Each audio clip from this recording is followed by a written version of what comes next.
Good morning all my lovely students. आज पढ़ेंगे हम एक्सरसाइज 8.4 का फर्स्ट क्वेश्चन है। इसमें express the trigonometric ratios sine A, sec A and tan A in terms of cot A. तो हमें क्या करना है, साइन ए, सेक ए और टैन ए के जो फार्मूले, जो ट्रिग्नोमेट्रिक रेशियोज लिखना है वह कॉट ए के फॉर्म में लिखना है।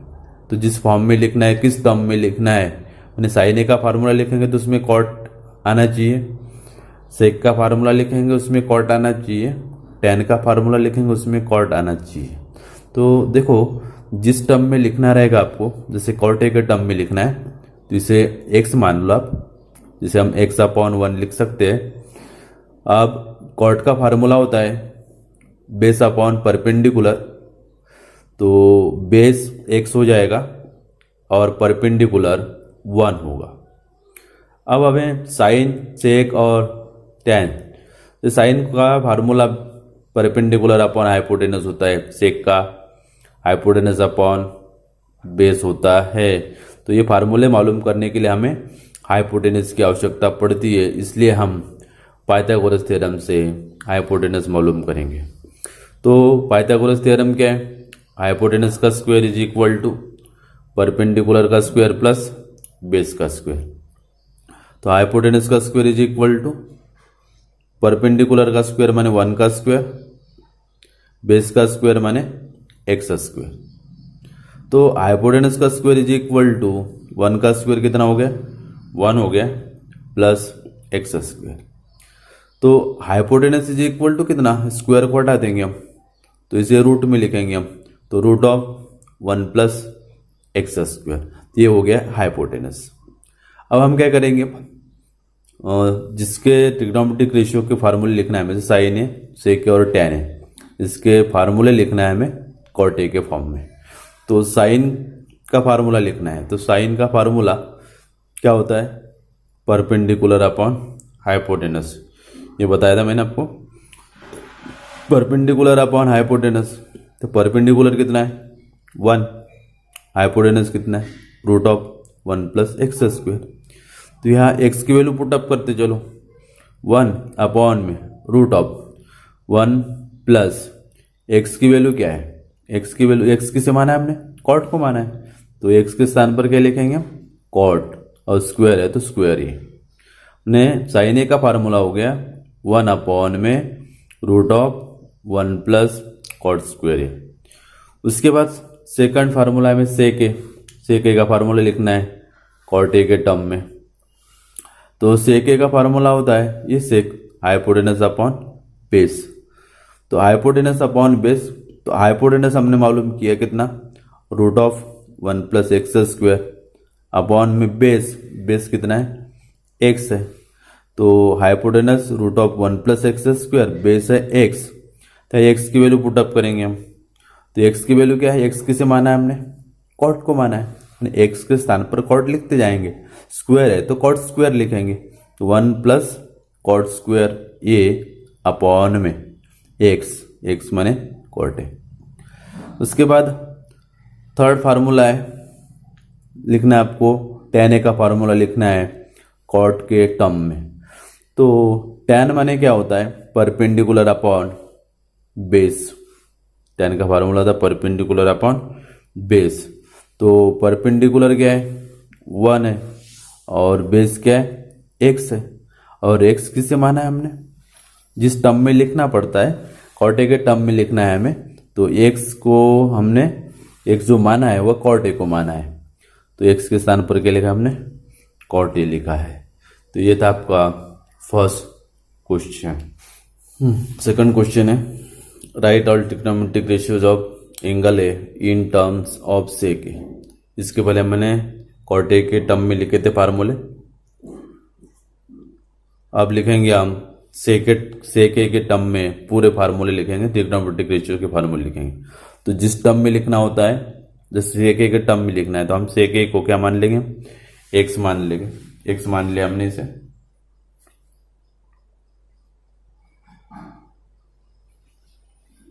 अब सेक का फार्मूला होता है हाइपोटेनस अपॉन बेस, तो हाइपोटेनस होगा एक्स और बेस होगा आपका 1।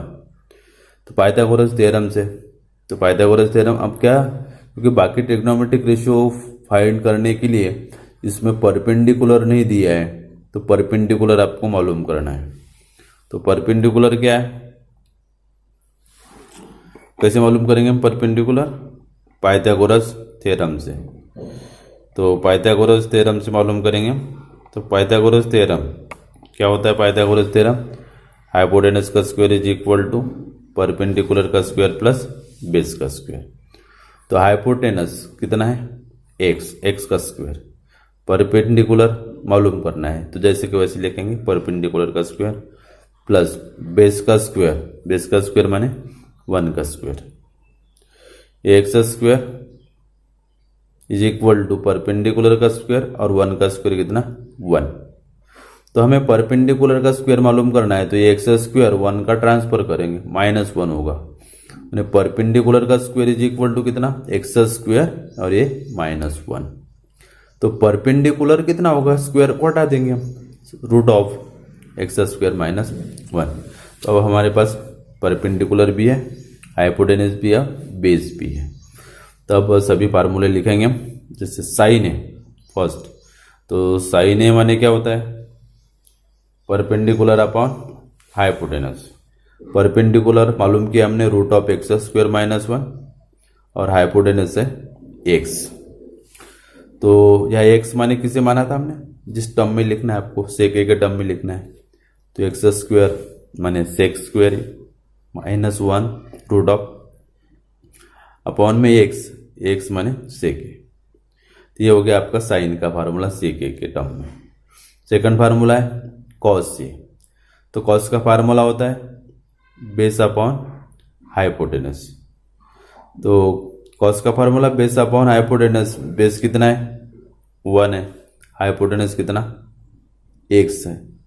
तो बेस 1, हाइपोटेनस एक्स है, तो एक्स की वैल्यू कितनी है? सेक ए। उसके बाद है tan का फार्मूला परपेंडिकुलर अपॉन बेस। तो परपेंडिकुलर कितना? Root of x square -1 upon base 1। तो एक्स स्क्वायर माने सेक है, एक्स की वैल्यू सेक, स्क्वायर ये -1 अपॉन में 1 लिखा नहीं जाता, तो हम इसे रूट ऑफ सेक स्क्वायर ये -1 भी लिख सकते हैं। कोसेक, तो कोसेक ए का फार्मूला होता है, कोसेक ए का फार्मूला साइन का रिसिप्रोकल। साइन का जो फार्मूला रहेंगे उसका रिसिप्रोकल करेंगे तो कोसेक का फार्मूला मालूम होगा। तो इसका रिसिप्रोकल माने सेक ए अपॉन में root of sec square A -1। Numerator के स्थान पर डेनोमिनेटर और डेनोमिनेटर के स्थान पर न्यूमरेटर, इसको इंटरचेंज कर दिया हमने, sec A upon root of sec square A -1। तो कॉट, ये कॉट का फार्मूला, तो कॉट का फार्मूला क्या होता है? tan का रिसिप्रोकल होता है। तो tan का क्या है? Root of sec square A -1 upon 1 है, तो इसका रिसिप्रोकल क्या होगा? 1 अपॉन में root of sec square A -1। ये कॉट का फार्मूला हो गया। उसके बाद थर्ड क्वेश्चन है, पहला क्वेश्चन है evaluate sine square 63 degree plus sine square 27 degree upon में cos square 17 degree plus cos square 73 degree. इसमें मैंने आपको एक ही बात बताई थी कि जिस एंगल की वैल्यू 45 से बड़ी है उसे 90 - थीटा के फॉर्म में लिखना है।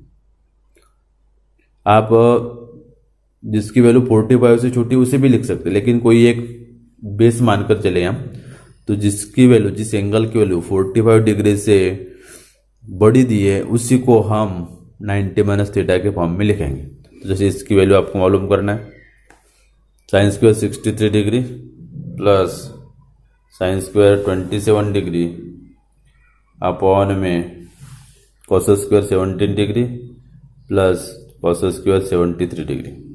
देखो 63 45 डिग्री से बड़ी है, 73 45 डिग्री से बड़ी, तो इसे 90 - थीटा के फॉर्म में लिखना है। अब साइन स्क्वायर 63, तो मैंने 63 ही लिखना है आपको, लेकिन 90 में से माइनस करके लिखना है।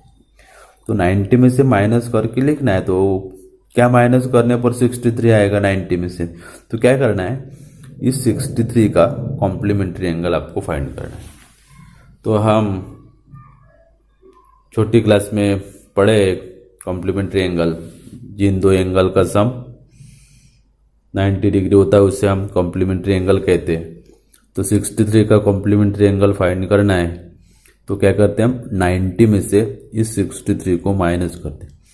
कॉम्प्लीमेंट्री एंगल जिस भी एंगल का मालूम करना है तो 90 में से वह एंगल माइनस कर दो। 90 माइनस 63 कितना आएगा, 27 आएगा। तो हम क्या करेंगे, साइन स्क्वायर 63 को लिखेंगे हम 90 डिग्री माइनस इसका कॉम्प्लीमेंट्री एंगल कौन सा, 27। अब 90 में से 27 माइनस करेंगे तो 63 ही आता है। लिखा हमने 63 लेकिन इस फॉर्म में लिखा है, प्लस साइन स्क्वायर 27 डिग्री। अब 27 45 डिग्री छोटा इसलिए उसको जैसे वैसे लिखा हमने। फिर कॉस स्क्वायर 17, इसको भी चेंज नहीं करेंगे हम, प्लस कॉस स्क्वायर 73 डिग्री। ये 45 डिग्री से वैल्यू बड़ी है तो इसको क्या लिखेंगे, कॉस स्क्वायर। इसका कॉम्प्लीमेंट्री एंगल मालूम करेंगे पहले हम। तो 73 का कॉम्प्लीमेंट्री एंगल क्या होगा, 90 माइनस 73 यानी 17 आएगा। तो 90 में से 17 माइनस करेंगे तो 73 आएगा। तो कॉस स्क्वायर इसे लिखा हमने 90 माइनस 70। अब formula, sine 90 minus theta cos theta होता है और cos 90 minus theta sine theta होता है। इसके साथ यदि स्क्वायर आएगा तो कॉस स्क्वायर थीटा रहेगा, या कॉस के साथ स्क्वायर आएगा तो ये साइन स्क्वायर थीटा होगा। तो साइन स्क्वायर 90 माइनस थीटा, तो साइन 90 माइनस थीटा होता है कॉस थीटा, क्या स्क्वायर है तो कॉस स्क्वायर थीटा, थीटा की वैल्यू 27।